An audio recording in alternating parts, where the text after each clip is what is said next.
flasëm do bëjmë, nuk diskutojt fare. Dhe tani marrë vesot nga shtypi që do vi dhëndri Trumpit këtu. Pse do vi dhëndri Trumpit? Përse na duket që? Dhe kush është?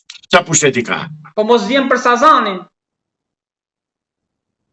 Po pse mu qa ka Sazanin Edi Rama e ka pronë private? E ka pronë private? Po që se Sazani do shërbej si bazë detare për NATO, për Amerikën, jo për NATO, për Amerikën, dakord me të dy duart. Por nëse Sazani do t'ja japi që të bëhet miliarder, ai dhëndri Trumpit edhe dhëndri të Trumpit, edhe kulishi të Trumpit, atëre mirë ne, dhe ta thonë shqip, ore, ju duam që të shkelim, të shfrytëzojmë, nuk na u dojtë barku për ju, dhe ta thonë, mor. Po jo, zotëri. Unë nuk besoj se do jetë ashtu si të propagandohet dhe si duan të abin këta. Ose pasaj, mirë kuj vënd në zhuar ka rënë. Avokat, edhe 5 muaj ka mbetur Dumanit. Do bëj gjë thua më tej apo do mbetet deri këtu te Meta Veliaj? Dumani ka të tëra letrat gati.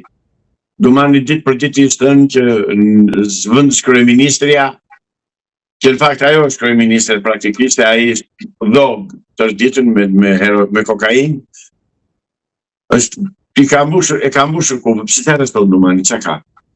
Prandaj pyes ambasadoren amerikane, zonja ambasadore, nuk i shikoni ju këto ngjarje këtu, nuk shikoni këta hajdut të mëshëm që kanë marrë pushtetin në Shqipëri dhe po vjedhin pronat e shqiptarëve? I shikoni apo edhe i falni, apo nuk i shikoni dhe s'dini gjë. Unë mendoj që ato të pare që i shikoni dhe i pranoni, sepse mjaftojnë që të mos dalin kundër jush dhe ju dakord tini të bëjnë çfarë të duan me neve. Mirë bëni në lat në duar të tyre, s'kemi që bëjnë. Me që unë dalet e Balluku, po me Gjaçkën, çfarë po bë avokat, se ne kemi folur, po bën disa... Zotri, Gjaçka është pjesë e nomenklaturës komuniste, nuk preket në Shqipëri. Nuk preket. As Gjaçka, as Gjaçkërit. Asnjë nuk preket. Na kanë vjedhur pronat dhe po na i vjedhin pronat dhe amerikanët tanë, miqtë tanë nuk po ndjen hiç. U ngrit Spaku për të goditur pikërisht këta që po vjedhin pronat dhe po të thorin pronat, dhe Spaku merret vetëm me Elon Velin dhe edhe Ilir Metën, që të dy në fakt nuk i ka arrestuar Spaku.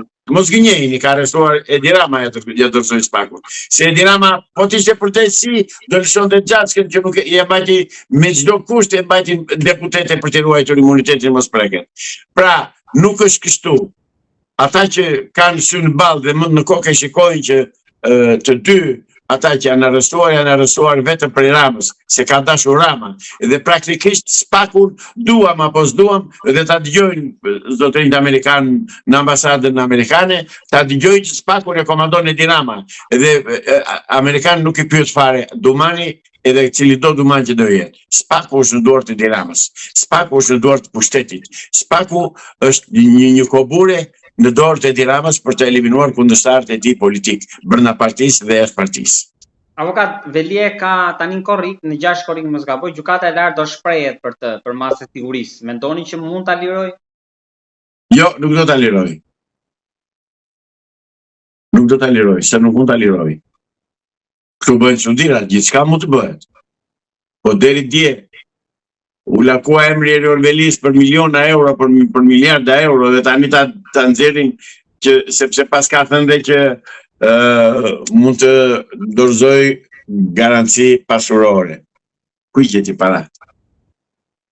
Pyetja më e thjeshtë. Ka punuar avokat, se i thon ka i vite, ministër, kryetar bashkie.